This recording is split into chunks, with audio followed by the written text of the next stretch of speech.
Welcome. Today, we're exploring a serious and complex lung condition called idiopathic pulmonary fibrosis, or IPF.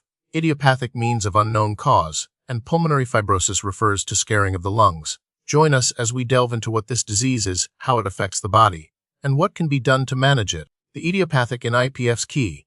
Despite extensive research, the exact cause remains unknown. However, we do know certain factors increase the risk. These include genetic predisposition, environmental exposures such as smoking, exposure to certain dusts and pollutants, and viral infections. It's likely a combination of these and other unknown factors that trigger the disease process. IPF is characterized by progressive and irreversible scarring, or fibrosis, of the lung tissue. This scarring thickens the walls of the air sacs, called alveoli, making it difficult for oxygen to pass into the bloodstream. Over time, the lungs become stiff and lose their elasticity, leading to a significant reduction in lung function. This process is driven by an abnormal wound healing response in the lungs, where the body overreacts to microscopic injuries, leading to excessive collagen deposition and scar tissue formation. IPF primarily affects older adults, typically between the ages of 50 and 70. It is estimated that IPF affects approximately 13 to 20 people per 100,000 worldwide, with a higher prevalence in men than in women.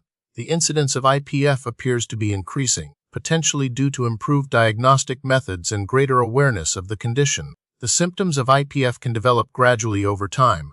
The most common symptom is shortness of breath, particularly during exertion. Other common symptoms include a dry, hacking cough that doesn't produce mucus, fatigue, unintentional weight loss, and clubbing of the fingers and toes, which is a widening and rounding of the fingertips and toes.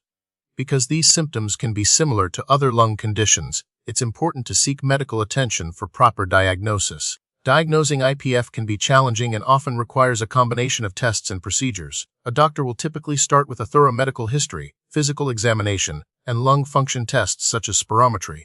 High-resolution computed tomography, or HRCT scan, of the chest is crucial to visualize the characteristic scarring pattern in the lungs. In some cases, a lung biopsy may be necessary to confirm the diagnosis. This involves taking a small sample of lung tissue for microscopic examination. While there aren't distinct subtypes of IPF, the severity and progression of the disease can vary significantly from person to person. Some individuals may experience a slow and gradual decline in lung function, while others may experience more rapid progression with periods of acute exacerbation or sudden worsening of symptoms. Currently, there is no cure for IPF. However, there are treatments available that can help slow the progression of the disease and improve the quality of life for patients. These include anti-fibrotic medications, such as pirfenidone and nintedanib, which have been shown to slow the rate of lung function decline. Pulmonary rehabilitation, which includes exercise training and breathing techniques, can help improve exercise capacity and reduce shortness of breath. Oxygen therapy may be needed to maintain adequate oxygen levels in the blood. In severe cases, a lung transplant may be considered. Because the exact cause of IPF is unknown, there's no definitive way to prevent it. However, minimizing risk factors, such as avoiding smoking and exposure to known lung irritants, may help reduce the risk. Early diagnosis and treatment of any underlying lung conditions may also be beneficial. The prognosis for IPF is variable, but it's generally a progressive and ultimately fatal disease. The median survival time from diagnosis is typically around 3 to 5 years. However, some individuals may live longer, while others may experience a more rapid decline. Recent research has focused on identifying biomarkers that can predict disease progression in response to treatment.